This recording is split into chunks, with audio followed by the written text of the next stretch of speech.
रोजाना मौत हो जाती है, जिसमें 3000 बच्चे होते हैं। यहाँ पे 14 अरब डॉलर का अनाज सड़ जाता है हर साल। अनाज सड़ रहा है और लोग मर रहे हैं। ये सारा, इसका कारण क्या है? इसका कारण है अंधविश्वास। तर्कशील सोसाइटी पंजाब, जिसका ये मैगजीन निकलता है, पंजाबी में छोटा सा प्रांत है, 12,000 की गिनती में हमारा तर्कशील पंजाबी में छपता है। हम 2 तरह के काम करते हैं। अंधविश्वास को दूर करके लोगों की सोच वैज्ञानिक बनाने के लिए 2 तरह के काम करते हैं। पहले, किसी के घर में ईंटें पत्थर गिरते हो, किसी के घर में अपने आप आग लग जाती हो, जिंदरा की अलमारी में से पैसे गायब हो जाते हैं, किसी को भूत प्रेत चुड़ैल का छाया है, कोई सिर घुमाता है, ऐसे मरीजों का हम, ऐसे समस्याओं का समाधान हम फ्री में करते हैं। पंजाब में सभी 80 के करीब, 80 के करीब हमारे यूनिट हैं, वहाँ पे हम ये कैंप लगाकर ये समस्याएं हल करते हैं। दूसरा, हम मानते हैं कि इस धरती पे जो मेहनत है उससे बड़ी कोई चीज नहीं है। जो व्यक्ति ये दावा करता है, जैसे हमारे गुरुजी हैं मुलवान जी, उन्होंने बताया कि जो कहते हैं कि हम मंत्र से आपकी गरीबी दूर कर देंगे, हम मंत्र से आपके घर का क्लेश दूर कर देंगे, हम आपकी हाथ देकर आपके ग्रहों की दिशा बदल देंगे। जो टीवी में ऐड आती है कि अगर आप विदेश जाना चाहते हो वीजा नहीं लगता, अगर आप बीमार हो आपको दवा नहीं लगती, अगर आपने किसी दुश्मन का सफाया करवाना है, अगर आपने किसी औरत को बस में करना है, जो जितनी हमारी इच्छाएं हैं वो सभी पूरा करने का दावा करते हैं, उनके लिए हम इनाम रखा है। लेकिन आज तक किसी ने भी हमारा इनाम नहीं जीता। 2-3 पाखंडी आए, वो अपनी जमानत जब्त करवा कर वापस चले। तो जब हम बात अंधविश्वास की करते हैं तो इसका कारण है कि जो अंधविश्वास दूर होगा पढ़ाई से, लेकिन जो हम पढ़ते हैं वो इसलिए पढ़ते हैं कि पढ़ के अच्छे नंबर आ जाएं और अच्छा पैकेज, अच्छी नौकरी मिल जाए। लेकिन जो पढ़ते हैं उस पर अमल नहीं करते। अगर अमल करें तो जो अंधविश्वास है, जैसे छींक बज गई बुरी बात है, बिल्ली रास्ता काट गई बुरी बात है, ये ऐसे, ये दिन अच्छा है, ये दिन बुरा है, इस दिन लोहा नहीं खरीदना है, इस दिन ये नहीं करना, कपड़े नहीं धोने, ये काम पढ़े लिखे लोग भी वहम करते हैं। लेकिन अगर इसका कारण हमारी सोच वैज्ञानिक होगी, हम तर्कशील होंगे, हम नास्तिक होंगे, तो हम सोचेंगे, इन सभी चीजों का हमें पता चल जाएगा। जैसे हमें छींक आती है, हम बोलते हैं छींक आ गई, काम नहीं बनेगा। छींक आती कैसे है? हम लोगों को बताते हैं कि हम सांस लेते हैं, ऑक्सीजन हमारे फेफड़ों में जाती है और कार्बन डाइऑक्साइड हम बाहर निकाल देते हैं। जब हमारे नाक के रास्ते सांस नली में कोई धुआं, कोई धूल का तिनका, कोई दुर्गंध, कोई रोशनी की तेज किरण, कोई पानी का तुपका जब हमारे अंदर जाता है तो हमारा मुंह खुल जाता है और फेफड़े अंदर हवा भर लेते हैं, और उसके बाद 160 किलोमीटर की स्पीड में, प्रेशर में वो हवा बाहर निकालते हैं। हमारे अंदर जो चीज जा रही थी वो छींक आने के बाद बाहर चली जाती है, बाहर निकल जाती है। जैसे हमारे को सर्दी लग जाती है, जो सर्दियों में क्या होता है, जुकाम होता है, जुकाम में छींकें ज्यादा आती है। कारण क्या है? जब जुकाम का पानी सांस नली में गिरता है तो फेफड़े छींक मारते हैं, पानी गिरता है सांस नली में, छींक आती है, पानी बाहर, और तीसरे दिन हमारा जुकाम अपने आप ठीक हो जाता है। इसकी तो कोई दवा ना है, ना इसकी जरूरत पड़ती है।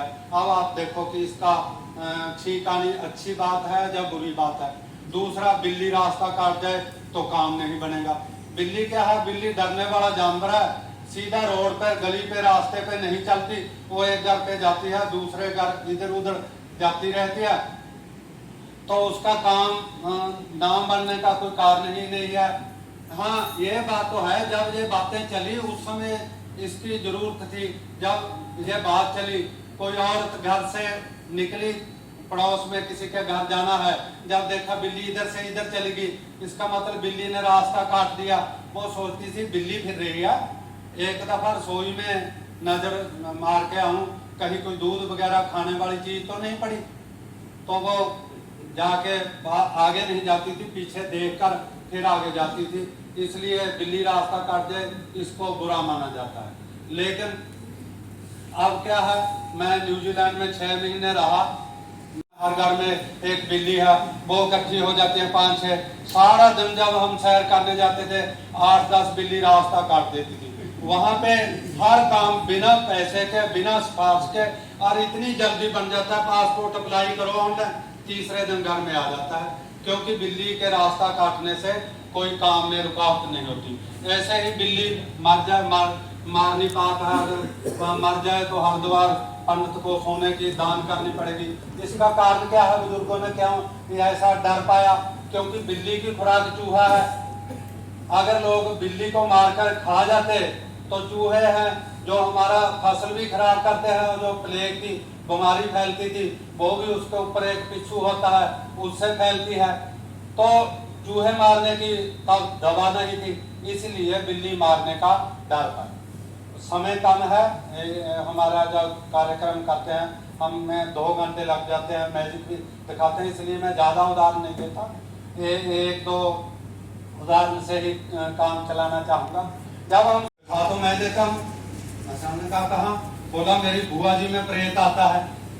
हमने कहा कि कैसे, बोलता है पहले तो एक आधा घंटा वो चक्की जैसे सिर घुमाती है, फिर उसके अंदर बोलता है। तो हम उसके घर चले गए, हमारी टीम उनके घर गई, तो हमारे सामने उसको, उसके बुआ जी को कसर होगी, वो सिर घुमाने लगी। उसके बाद आंखें लाल कर ली उसने। हमने कहा आप कौन है, वो पंजाबी में बोली मैं बलदेव सिंह हूँ। हमने कहा कि यहाँ क्या करने आया, बोला मैं क्या करूँ, मैं पड़ोस में रहता था, उन्होंने तांत्रिक को बुलाया और उनका घर उन्होंने कील दिया, तो वहां से मैं यहाँ आ गया।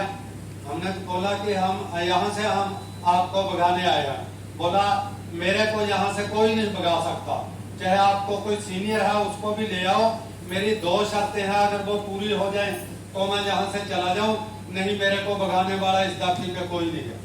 हमने कहा हाँ, अगर शर्तें आसान हुई, पूरी करने लायक हुई तो वो जरूर पूरी होगी। वो हम बताओ, वो बोली जो इस घर का भाग सिंह है, भाग सिंह उसके पति का नाम था, वो अपनी पत्नी की एक भी बात नहीं कभी मानता। हमें 50% पता चल गया कि ये प्रेत क्यों आता है। बोले ठीक है ये तो हो जाएगा। दूसरी बोला लड़कियों की शादी नहीं करता। हमने कहा क्यों, बोले जमीन खरीदता रहता है। तो हमने कहा कि ये भी हो जाएगा। तो वो ठीक होगी, नॉर्मल होगी। तो हमने उस जो घर का मुखिया था उसको बोला कि आपकी लड़कियों की उम्र क्या है। बोला इसकी एक की 26 साल है और एक की 28 साल। हमने कहा कि अगर तो लड़की पढ़ती है इतनी उम्र हो जाए फिर तो ठीक है, अगर जब वो पढ़नी नहीं फिर तो 20-21 साल की उम्र में शादी कर देनी चाहिए। बोला पहले हम जमीन खरीदने में लगे रहे, इस साल करना था बड़ी लड़की की शादी, लेकिन वो एक एकड़ जमीन हमारे साथ में लगती थी खेत में, वो उसका सौदा हो गया। हमने सोचा कि शादी अगले साल कर देगी। हमने कहा कि 7 में एकड़ तो पाकिस्तान तक चले जाएंगे, लेकिन गृहस्थ पहले जरूरी है या जमीन जरूरी है। उसके बाद 1 महीने बाद वही लड़का हमें मिला। हमने पूछा कि कैसे है आपकी बुआ जी। बोले धन धन हो गया, आपने तो कमाल कर दिया। मेरे फूफा जी को आपकी बात मन में लग गई, वो लड़के देखने लग गए और 2 भाई सके मिल गए। 30 एकड़ उनके उसके पास जमीन है, वो लड़कियां बहुत खुश हैं। और उसके बाद हमारे घर में बुआ जी में बलदेव सिंह भी कभी नहीं आया। और बलदेव सिंह क्यों आता था?